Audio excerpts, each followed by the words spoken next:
गंगार हाजोनि गाहाय एबा भुटान हाजोनि गाहायाव खालामाथि आरो खानामाख्रा दै बे खानामाख्रा आरो खालामाथि दैया मोनसे समाव सोनाब फारजों थांदोंमोन।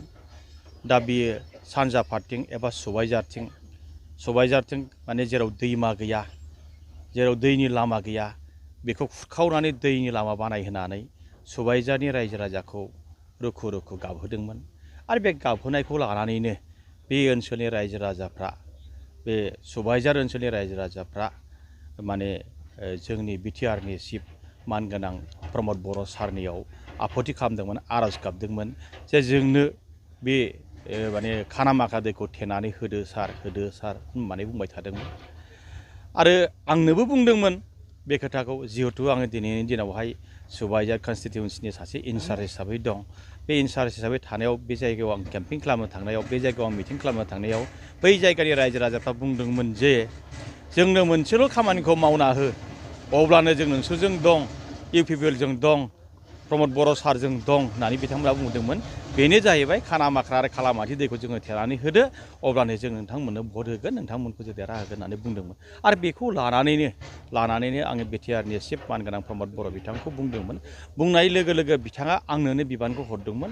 बिबानखौ हरनानै ओरैबायदि बुंदोंमोन जे बे दै थेनायाव जेसेबां थाखानि गोनांथि दं, लाखनि खोथा गैया, क्रर थाखा नांगौ जायोब्ला आरो खौटिनि जुदि बारा नांगौब्ला 3 कौटि 4 कौटि 5 कौटि 6 कौटि जि थाखा नांगौ, जेरैखि जायाबा बे सबायजारनि समस्याखौ समाधान खालामनानै होथारनांगोन होननानै दिनै बिटिआरनि चिफ सारा आंखौ बिथोन हरदों। आरो बिथोन बायदियैनो आं दिनैहाय बेखौ माने थेनायनि लामायाव आगान सुरगासिनो। फ्राय अलमस्ट जोंना 50% कमप्लिट जाबाय, 50% कमप्लिट जाबाय। दिनैहाय आङो सबायजार ओनसोलनि रायजो राजाखौ लाबोनानै, सबायजार ओनसोलनि गावबुराफोरखौ लाबोनानै दिनैहाय आरामसे नायहोदों आङो। नायनानै बिथांमोना जोबोद गोजोननाय मोन्दों। गमामायैनो बे इउपिपिएल सरकारा, बिटिआर सरकारा जोंनि समस्याखौ समाधान खालामनो आखायाव लाबाय आरो मावमारबाय होननानै बिथांमोना दिनै गोजोननाय फोरमायदों। जोबोद मोजां जादों। Thank you. नोंगौ बिथांमोना दिनैहाय फिल खालामदों जे जोङो समस्तियाव गावनि आखाइनि मानसि, गावनि आखान्थिनि मानसि जुदि एमसिएलए दैथायहरनो हायाबा दोलोआ मा खस्थ' मोनो, समस्तिया मा खस्थ' मोनो, बे बुस्थुखौ दिनै बिथांमोना फिल खालामदों। बेनिखायनो दिनै बिथांमोनहा बे खामानिखौ मावनानै होदो।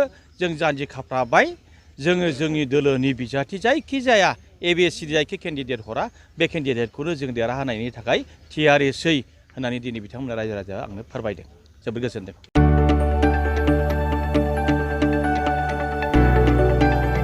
गोजोनथाव खौरां।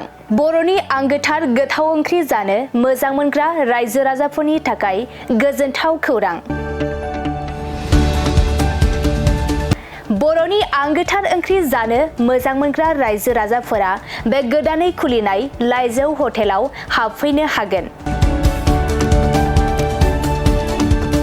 जाखांफुहांनाय लाइमोन फालांगिरि गपेश बसुमतारिया अदालगुरिनि टंलायाव बेखेवदों बर'नि आंगोथार ओंख्रि मोनग्रा गंसे हटेल। अदालगुरि जिल्ला टंलानि मिउनिसिपाल बर्ड मावख'नि साखाथियाव गोदानै बर'नि गोग्गो जानाय आदारनि गंसे लाइजौ मुंनि हटेल बेखेवदों। अदालगुरि जिल्लानि सिङाव थानाय फालांगिरि नोगोर टंलायाव गोदानै खुलिनाय बे लाइजौ हटेलाव बर'नि दोरोङारि जाग्रा आदारजों लोगोसे गोबां जाग्रा आदारफोरबो मोननो हागोन। गोदानै बेखेवजानाय बे लाइजौ हटेलाव अमा बेदर, बोरमा, लकेल ना, साम', नारजि, अनला खारै, थास', मैथा आरो नाफाम आरो गोबां आइटेमफोरखौ मोननो हागोन। बेनिखायनो नोंथाङाबो अदालगुरि जिल्ला टंला लामाजों थांलाय फैलाय खालामोब्ला बे गोदानै खुलिजानाय लाइजौ हटेलाव हाबनानै बर'नि दोरोङारि गोथाव जाग्रा आदारफोरखौ जालांनो हागोन। आरो नोंथाङा नैबे 9101758967 जानबुं नम्बरनि गेजेरजों खौरां लाहरनानै आबुङै मिथिना लानो हागोन।